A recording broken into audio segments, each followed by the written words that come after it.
எப்படி சந்தோஷமாக இருப்பது?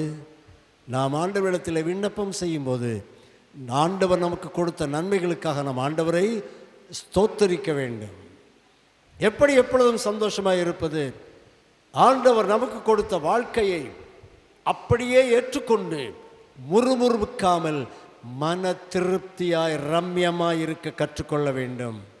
எப்படி சந்தோஷமாய் இருப்பது?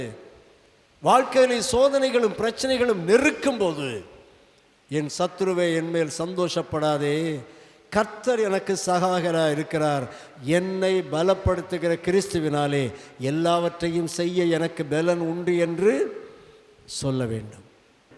பிலிப்பியர் 4ஆம் அதிகாரம் 4ஆம் வசனம், கர்த்தருக்குள் எப்பொழுதும் சந்தோஷமாயிருங்கள், சந்தோஷமாயிருங்கள் என்று மறுபடியும் உங்களுக்கு சொல்லுகிறேன். இப்போ நீங்கள் என்ன சொல்லுவீங்க தெரியுமா? சொல்கிறது ரொம்ப ஈஸி சார். சந்தோஷமாக இருங்கள் என்று சொல்லிவிடுவது எளிது, இருக்கிறது தானே கஷ்டம். எத்தனை எத்தனை பிரச்சனைகள் வாழ்க்கையில் இல்லையா? குடும்பங்களில் எவ்வளவு பிரச்சனைகள், பணச்சிக்கல்கள், உறவு சிக்கல்கள், கடினமான காலகட்டங்கள். ஆக இப்படிப்பட்டவைகளெல்லாம் வரும்போது எப்படி நான் மகிழ்ச்சியாக இருப்பது, எப்படி நான் சந்தோஷமாக இருப்பது? அதுவும் எப்போ பார்த்தாலும் சந்தோஷமாக இருக்கணும், ஒரு நேரமும் சந்தோஷம் இல்லாமல் இருக்கக்கூடாது என்று வேதம் சொல்லுகிறதே என்று நமக்குள்ளே ஒரு கேள்வி வரும். ஆனால் நம்முடைய ஆண்டவராய் இயேசு கிறிஸ்து நம்மிடத்தில் எதிர்பார்ப்பது என்ன? கர்த்தருக்குள் எப்பொழுதும் சந்தோஷமாயிருங்கள். உலகத்தில் பிரச்சனைகள் இருந்தாலும் பாடுகள் இருந்தாலும் நாம் கர்த்தருக்குள் இருந்தால் சந்தோஷமாக இருக்க முடியுமா? எப்படி சந்தோஷமாக இருப்பது என்பதை குறித்து இந்த அதிகாரத்தில் அப்போஸ்தலனாகிய பவுல் பல விஷயங்களை சொல்லுகிறார். அதில் ஒரு 3 விஷயங்களை நான் உங்களுக்கு வேகமாக ஞாபகமூட்ட விரும்புகின்றேன். பிலிப்பியர் 4ஆம் அதிகாரத்தின் 6ஆம் வசனத்தை வாசியுங்கள். நீங்கள் ஒன்றுக்கும் கவலைப்படாமல் எல்லாவற்றையும் குறித்து உங்கள் விண்ணப்பங்களையும் ஸ்தோத்திரத்தோடே கூடிய ஜெபத்தினாலும் வேண்டுதலினாலும் தேவனுக்கு தெரியப்படுத்துங்கள். ஏன் சந்தோஷம் நமக்கு வரவில்லை? சில கவலைகள் வருகின்றன, பற்பல விதமான கவலைகள் வருகின்றன. படிக்கிற பிள்ளைங்களுக்கு தேர்வில் வெற்றி பெற வேண்டும் என்ற ஒரு பிரயாசம், அதனால் நேரிடுகின்ற கவலை. பெற்றோருக்கு பிள்ளைகளை நன்றாய் கவனிக்க வேண்டும், அவர்களுக்கு உடுத்தணும், அவர்களுக்கு உணவு கொடுக்கணும், பராமரிக்கணும், பாதுகாக்கணும் என்கிற கவலை. ஆகவே இப்படிப்பட்ட பற்பல விதமான கவலைகள் நம்மை நெருக்கும்போது நமக்கு சந்தோஷம் இல்லாமல் போயிடுது, மகிழ்ச்சி இல்லாமல் போய்விடுகிறது. ஆனால் அப்போஸ்தலனாகிய பவுல் என்ன சொல்லுகிறார்? நீங்கள் ஒன்றுக்கும் கவலைப்படாதிருங்கள். இயேசு கிறிஸ்து கவலைப்படாதிருங்கள்னு நமக்கு சொன்னாரா? சொன்னார் இல்லையா? மத்தேயு நற்செய்தி நூல் 6ஆம் அதிகாரத்தில் ஆண்டவராய் இயேசு கிறிஸ்து 3 தடவை சொன்னார், கவலைப்படாத, கவலைப்படாத, கவலைப்படாதே. கவலைப்படுகிறதுனால் உங்களில் யார் தன் சரீர அளவில் ஒரு முழத்தை கூட்டுவார்? கவலைப்படாதப்பா, ஆகாயத்து பறவைகளை கவனித்துப்பார். உங்கள் ஊர் தான் ரொம்ப அழகான ஊராச்சே, இங்கே ஆகாயத்து பறவைகள் உண்டா? உண்டு, ஏராளமாக பறந்து போகிறது. அப்போ ஆண்டவர் சொன்னது மாதிரி ஒரு நேரம் நின்று அந்த ஆகாயத்து பறவைகளை எல்லாம் கவனித்து பார்க்கணும். பார்த்தா அவற்றில் எதை பார்க்க வேண்டுமா? அவைகள் விதைக்கிறதும் இல்லை, அறுக்கிறதும் இல்லை. எங்கேயாவது வயலில் அவங்க விதைக்குதா? விதைக்கலை. அதை அறுவடை செய்கிறதா? செய்யவில்லை. வீடு கட்டுதா?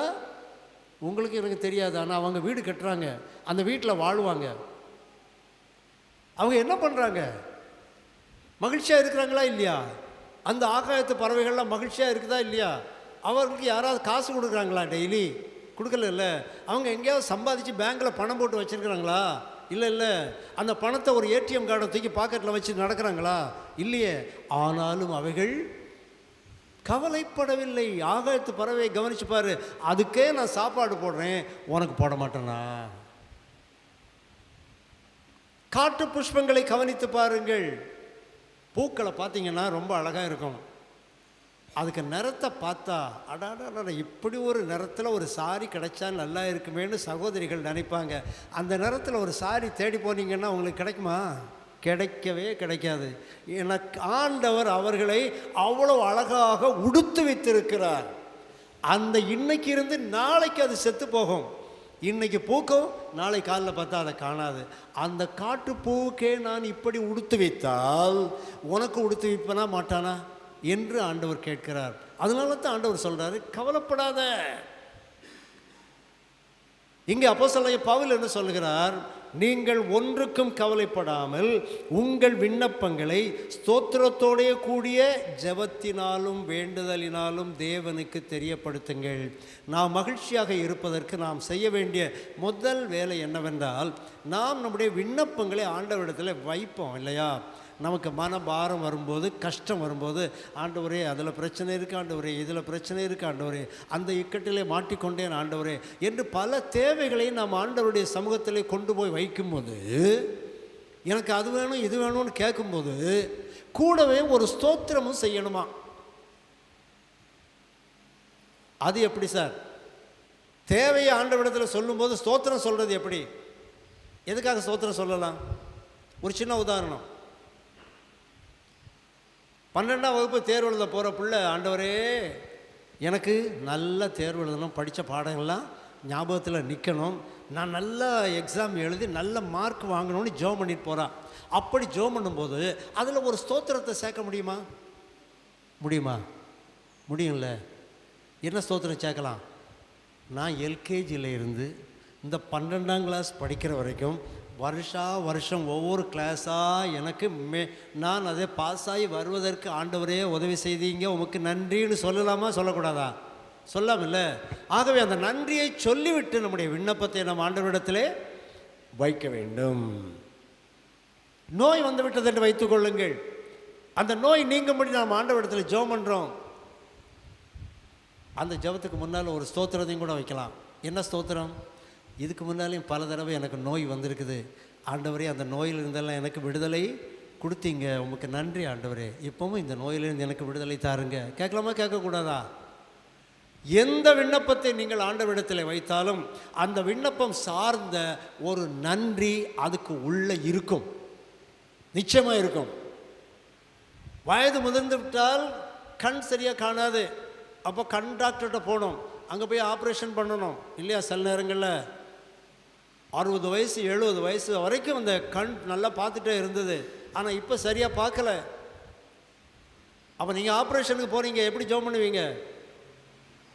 ஆண்டவரே கண் ஆப்ரேஷன் நடக்க போகுது, எனக்கு நல்ல பார்வை கிடைக்கணும், அப்படி ஜெபம் பண்ணும்போது கூடவே ஒரு நன்றியும் வைக்கணும். என்ன நன்றி வைக்கலாம்?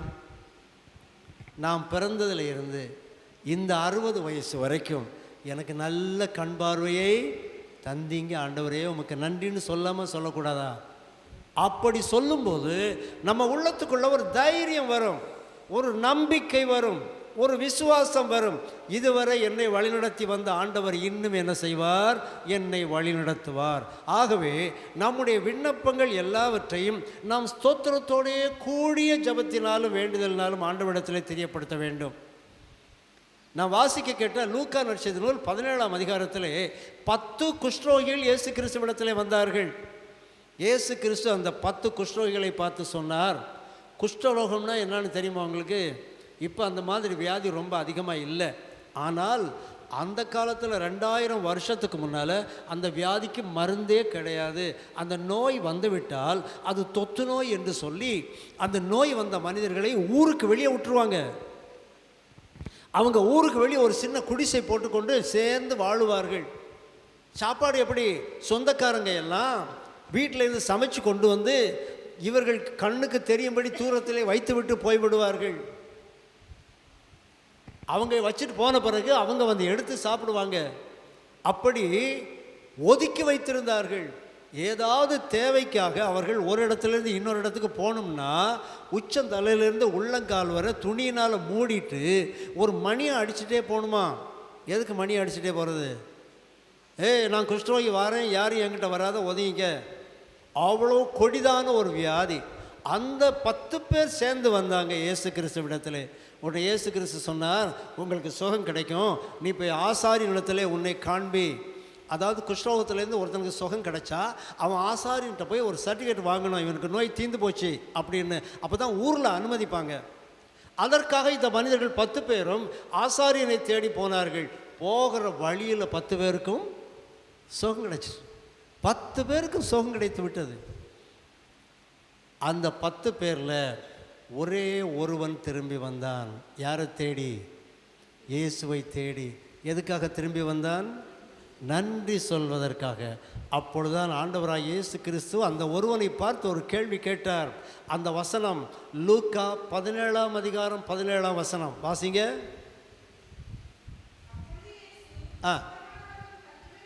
சுகமானவர்கள் 10 பேர் அல்லவா, மற்ற 9 பேர் எங்கே? 10 பேருக்கல்லவா நான் சுகம் கொடுத்தேன், நீ ஒருத்தன் தானே வந்திருக்கிற, மற்ற 9 பேர் எங்கப்பா? ஆண்டவருடைய மனசின் எண்ணத்தை பார்த்தீங்களா? நாம் நன்றி சொல்வதை ஆண்டவர் விரும்புகிறார். ஏதோ நன்றி சொன்னால் ஆண்டவருக்கு அங்கே ஏதோ நன்மை கிடைக்கும்னு நினைக்காதீங்க. நன்றி சொன்னால் நமக்குத்தான் நன்மை, நமக்குத்தான் நன்மை கிடைக்கும். ஆகவே நாம் ஆண்டவருக்கு நன்றி சொல்ல வேண்டும். நன்றி சொல்ல வந்தவன் அவனுக்கு என்ன கிடைச்சி தெரியுமா? அவன் ரட்சிப்பையும் பெற்றுக்கொண்டான். அவன் ஆண்டவரிடத்தில் வந்து நன்றி சொல்லி பாதத்தில் விழுந்து நன்றி சொன்னான். நன்றி சொன்ன உடனே ஆண்டவர் அவனை பார்த்து, உன் விசுவாசம் உன்னை ரட்சித்தது என்று சொல்லி அனுப்பினார். அன்பானவர்களே, நன்றி சொல்லும்போது ஆண்டவரிடத்திலிருந்து நாம் நன்மைகளை பெறுகின்றோம், மறந்துவிடக்கூடாது. இப்போ நீங்கள் யோசித்து பாருங்கள், நன்றி சொல்கிறதுல நம்ம போதுமான அளவுக்கு நன்றி சொல்லுகிறோமா, இல்லை குறைவுபட்டவர்களாக இருக்கிறோமா? காலையில் பள்ளிக்கு போகும்போது, வேலைக்கு போகும்போது எத்தனை பேர் ஜெபம் பண்ணிட்டு போவீங்க? எல்லாருமே ஜெபம் பண்ணிட்டு போவீங்க இல்லையா? ஆண்டவரே, இன்றைக்கி நான் ஸ்கூலுக்கு போகிறேன், காலேஜுக்கு போகிறேன், வேலைக்கு போகிறேன், ஒரு பிரயாணத்துக்கு போகிறேன், நான் பத்திரமா போயிட்டு பத்திரமா வரணும், போகிற வேலையெல்லாம் ஒழுங்காக முடியணும் என்று ஜெபம் பண்ணிட்டு போவீங்க. போகும்போது சரி, போன இடத்துல ஆண்டவர் பத்திரமா பாதுகாத்தார், போன இடத்துல நல்ல நாம் விரும்பின காரியங்கள்லாம் சரியாக முடிஞ்சது, வீட்டுக்கு வந்தாச்சு, ஆண்டவருக்கு நன்றி சொல்கிறோமா? நன்றி சொல்கிறோமா? இல்லை. 100க்கு 90% நன்றி சொல்வதில்லை. தேர்வு எழுதுகிற பிள்ளைகள் பேப்பரை வாங்கி கையில் வச்சுக்கிட்டு, கொஸ்டின் பேப்பரை வாங்கி கையில் வச்சுக்கிட்டு முதல்ல என்ன செய்வாங்க? ஜெபம் பண்ணுவாங்க இல்லையா? அப்போ தான் தீவிரமான ஜெபம் வரும். ஆண்டவரே, கொஸ்டின் பேப்பர் கிடச்சிருக்கு, ஆண்டவரே எல்லாம் தெரிஞ்ச கேள்வியாக வரணும், ஆண்டவரே நான் நல்லா பாஸ் ஆகணும், ஆண்டவரே. உண்மையிலே கொஸ்டின் பேப்பரை பார்த்தோட ரொம்ப சந்தோஷம். எல்லாம் படித்த கேள்வியாக வந்துட்டுது, நல்லா எழுதி முடிச்சிட்டாங்க. முடித்து மூடி வச்சுட்டு அந்த டீச்சர்கிட்ட, வாத்தியார்கிட்ட அந்த பேப்பரை கொடுத்துட்டு நன்றி சொல்லுவீங்களா? சொல்ல மாட்டோம். அது ஒரு பழக்கமாக நாம் மாற்றிக்கொள்ள வேண்டும் அன்பானவர்களே. இனிமேல் அதை பழக்கமாக மாற்றிக்கொள்ள வேண்டும். காலையிலே ஜெபிக்கும் போது எப்படி ஆண்டவரிடத்திலே ஒரு விண்ணப்பத்தையும் வேண்டுதலையும் வைத்துவிட்டு போகிறோமோ, அதுபோல் சாயங்காலம் வந்த பிறகு ஆண்டவருடைய சமூகத்தில் நாம் ஜெபம் பண்ணும்போது, காலையில் நாம் புறட்டு போனதில் இருந்து ஆண்டவரையே திரும்ப வரது வரைக்கும் பத்திரமா பாதுகாத்துட்டீங்க, தேவையான நன்மையெல்லாம் தந்தீங்க என்று சொல்லி நாம் ஆண்டவருக்கு நன்றி சொல்ல வேண்டும். ஆகவே தான் வேதம் சொல்லுகிறது, நன்றி அறிதல் உள்ளவர்களாயும் இருங்கள். நீங்கள் ஒன்றுக்கும் கவலைப்படாமல் எல்லாவற்றையும் குறித்த உங்கள் விண்ணப்பங்களை ஸ்தோத்திரத்தோடு கூடிய ஜெபத்தினாலும் வேண்டுதலினாலும் தேவனுக்கு தெரியப்படுத்துங்கள். அப்பொழுது நாம் எப்படி இருப்போம்? சந்தோஷமாக இருப்போம். எப்பொழுதும் சந்தோஷமாக இருப்பதற்கு இன்னும் ஒரு காரியம் இருக்கிறது. அதே அதிகாரத்தின் 11ஆம் வசனத்தை வாசியுங்கள்.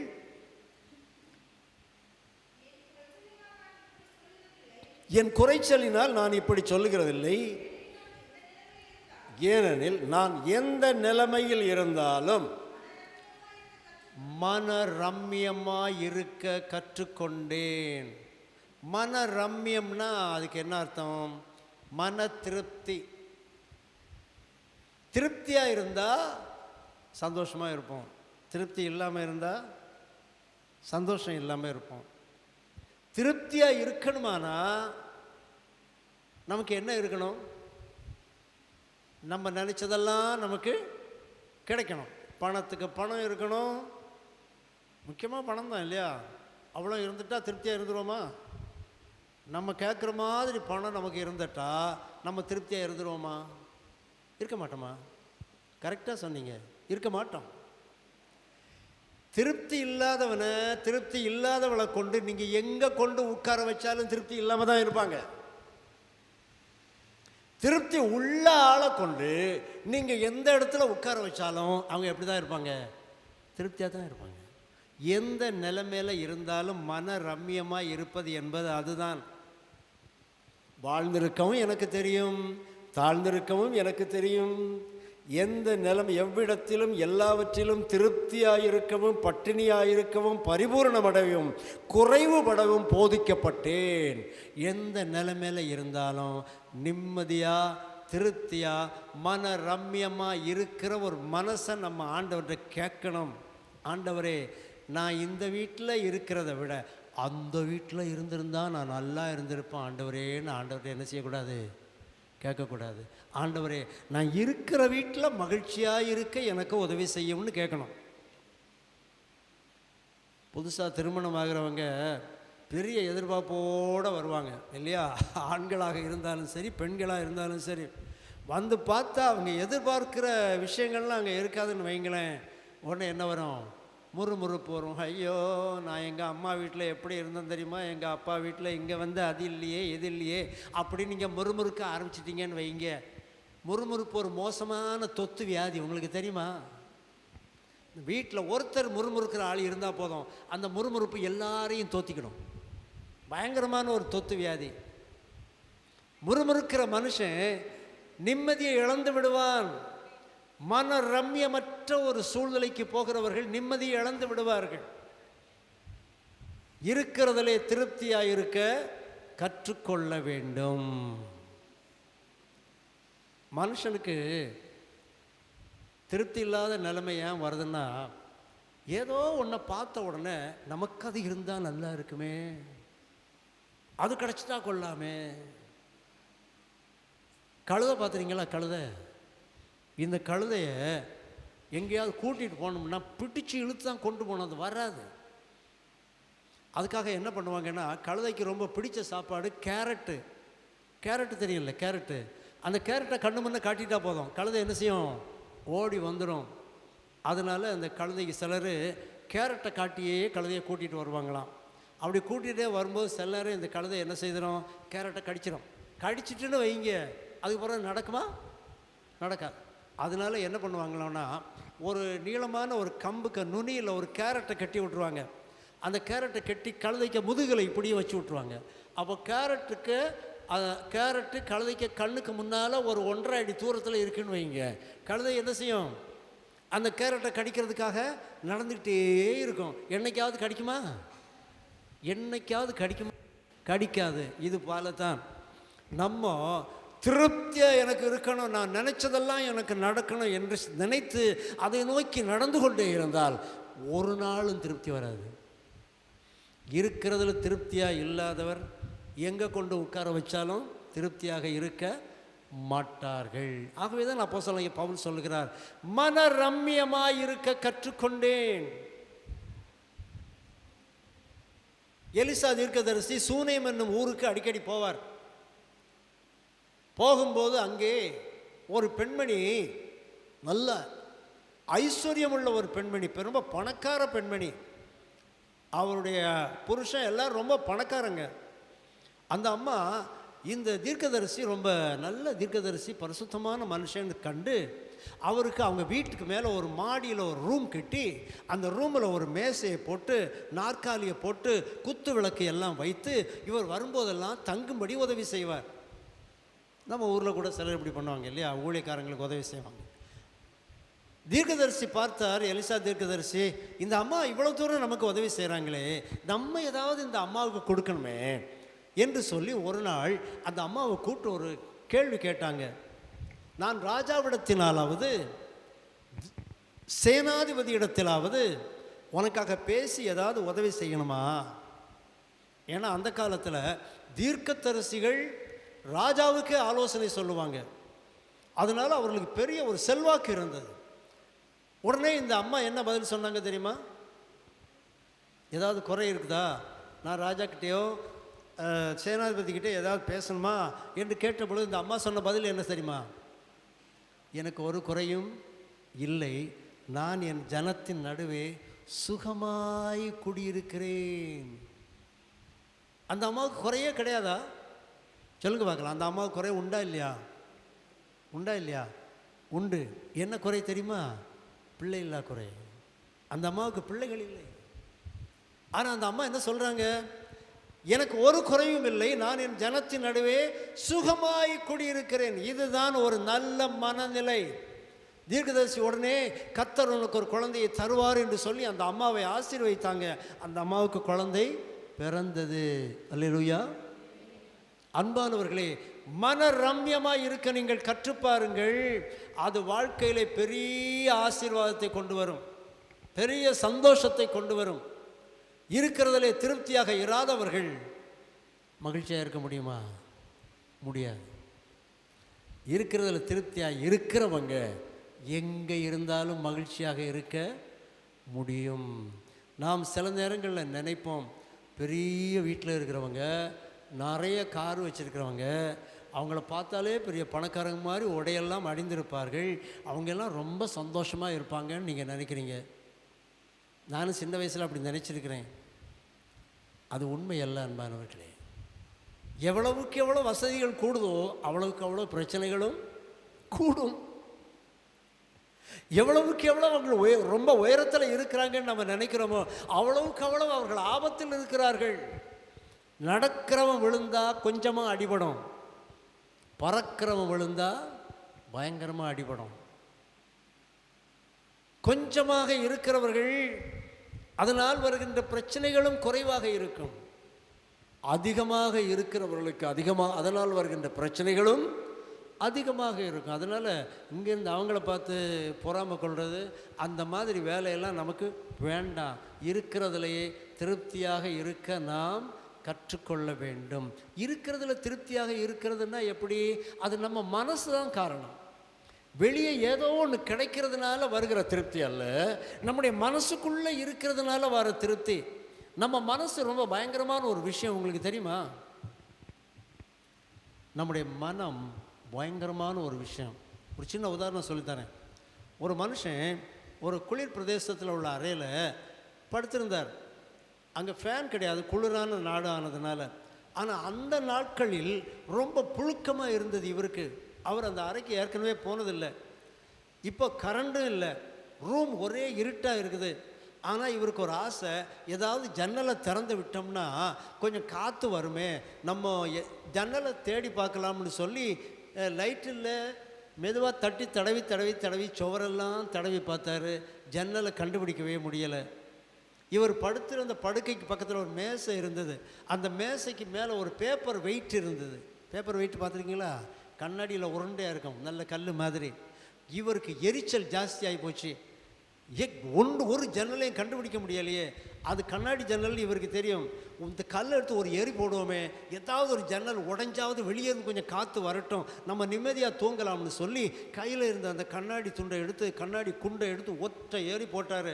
ஒரு கண்ணாடியில் போய் டம்மார்னு அடித்து கண்ணாடி சில்லெல்லாம் உடைஞ்சி கீழே விழுந்துட்டு. உடனே என்ன வந்தது? காற்று வந்தது, புழுக்கம் தீர்ந்தது.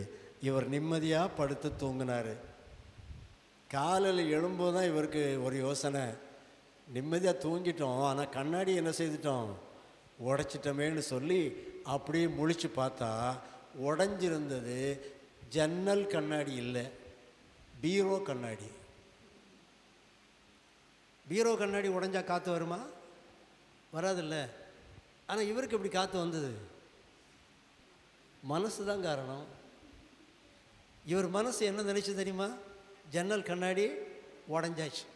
உடனே மனசு நினச்சது, காற்று வந்தாச்சு, நிம்மதியான தூக்கம் ஆரம்பத்திலேயே இருக்கிறதுல திருப்தியாக இருந்து ஒன்றும் இல்லை, பிரச்சனை இல்லை, காற்று வந்தால் என்ன, வரா போனால் என்ன, மூச்சு விடுறது காற்று இருக்குதுல்லன்னு நிம்மதியாக பட தூங்கியிருந்தால் நல்லாவே தூங்கியிருக்கலாம். பிறகு அந்த பீரோவுக்கு வேண்டி கொஞ்சம் காசு இவர் கெட்டி வைக்க வேண்டியது ஆகிப்போச்சு.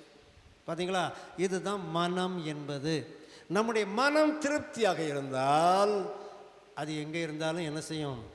திருப்தியாக இருக்கும். அவள் சந்தோஷமாக இருக்கணும்னா முதல்ல என்ன செய்யணும்? ஆண்டவருக்கு நன்றி சொல்ல வேண்டும். இரண்டாவது, இருக்கிறதுல திருப்தியாக இருக்க கற்றுக்கொள்ள வேண்டும். மூன்றாவதாக 13ஆம் வசனத்தை வாசியுங்கள். பிலிப்பியர் 4:13. 3 வருஷம் வாழ்ந்தார். 3.5 ஆண்டுகால வாழ்க்கையின் முடிவிலே அவரை கொலை செய்தார்கள், அடக்கம் பண்ணினார்கள். 3ஆம் நாளில் உயிரோடு எழுந்தார்.